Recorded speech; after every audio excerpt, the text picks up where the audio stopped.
다른 피부과에서는 어렵다는데 페인 흉터와 홍조를 동시에 치료할 수는 없나요? 이런 질문을 자주 받습니다. 본원에서 흉터와 홍조를 함께 치료할 수 있음을 설명 듣고 치료 시작하였습니다.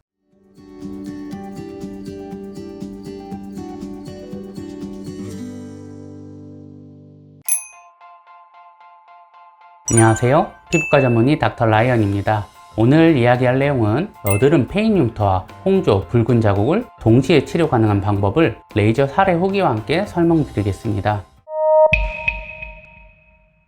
여드름 흉터 환자분들 중에서 다른 피부과에서는 어렵다는데 페인 흉터와 홍조를 동시에 치료할 수는 없나요? 이런 질문을 자주 받습니다. 결론은 가능합니다. 여드름 페인 흉터 환자들의 상당수가 홍조나 붉은 자국, 붉은기가 동반된 경우를 자주 보게 됩니다. 그 이유는 크게 두 가지입니다. 첫 번째, 여드름 흉터 자체에 의한 피부 장벽 손상으로 인한 홍조. 두 번째, 여드름 흉터를 치료하기 위해 박피성 프락셀 레이저를 잘못 받고 발생하는 홍조입니다. 이렇게 홍조가 동반되면 많은 분들이 흉터 치료를 두려워하게 됩니다.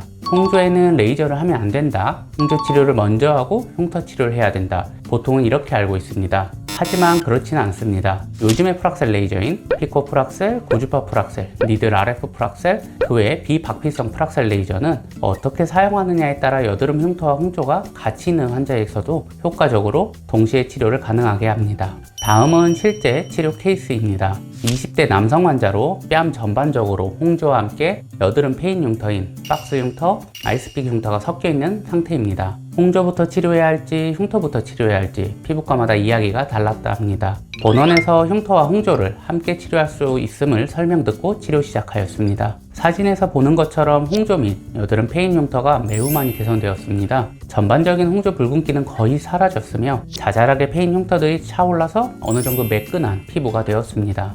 그럼 과연 어떻게 해야 여드름 흉터와 홍조를 동시에 치료할 수 있을까요? 이를 위해서는 세 가지의 원칙이 있습니다. 첫 번째, 홍조에 영향을 덜 주는 프락셀 레이저의 활용. 두 번째, 피부 장벽의 재생을 촉진하는 레이저의 사용. 세 번째, 홍조 치료에 필수적인 V빔 퍼펙타를 사용합니다. 이를 위해서는 여러 가지 레이저를 사용해야 하며 환자의 피부 상태를 면밀히 파악할 줄 아는 관심과 노력이 필요합니다. 그래서 저는 여드름 흉터와 홍조를 동시 치료하기 위해 V빔 퍼펙타 레이저, 포텐자 레이저, 피코 프락셀, 주베룩 이렇게 네 가지를 사용하였습니다. 위의 환자 케이스는 다음과 같은 레이저를 메인으로 하여 치료하였지만 이는 환자마다 다 다르고 치료 회차마다 피부 상태에 맞게 레이저를 선택적으로 잘 사용해야 합니다. 첫 번째, V빔 퍼펙타 레이저는 홍조 및 붉은 자국을 치료하기 위해 가장 중요한 장비입니다. 이것도 사용하는 방식이 여러 가지가 있지만 여드름 흉터 홍조 환자에서는 스태킹 방법, 중첩해서 레이저를 쏘는 방법을 주로 사용하면 효과적입니다. 두 번째, 포텐자 레이저입니다. 미세층 고주파 프락셀의 한 종류로 시크린 레이저와 비슷한 효과를 냅니다. 염증 억제, 피지선 억제, 혈관 재생 억제, 콜라겐 재생 등 다양한 작용을 하기 때문에 홍조가 동반된 페인 흉터 치료에 매우 효과적으로 사용이 가능합니다. 세 번째, 피코 프락셀입니다. 저는 그 중에서 피코웨이를 사용하고 있습니다. 중요한 건 레이저 종류보다는 어떤 방식으로 치료하느냐입니다. 피코 프락셀은 두 가지 방식이 있습니다. 보통 흉터만을 치료할 때는 MLA 방식을 많이 사용하지만 홍조가 같이 있는 환자에서는 DOE 방식을 사용해야 좀 더 효과적입니다. 네 번째, 주베룩은 PDLA라는 성분의 재생물질로 흉터를 치료하는 데 있어 많이 사용되고 있습니다. 단순히 흉터 치료 외에도 피부를 재생시키는 효과가 있어 피부 장벽이 손상된 환자에게도 효과적으로 사용이 가능합니다. 이와 같이 복합적인 맞춤 치료를 한다면 여드름 페인 흉터와 홍조가 함께 있는 경우도 동시에 효과적으로 치료할 수 있습니다. 근데 제가 이전에도 여러 번 언급했듯이 복합치료, 맞춤치료라는 게 의사로서 실행을 하는 게 쉽지는 않습니다.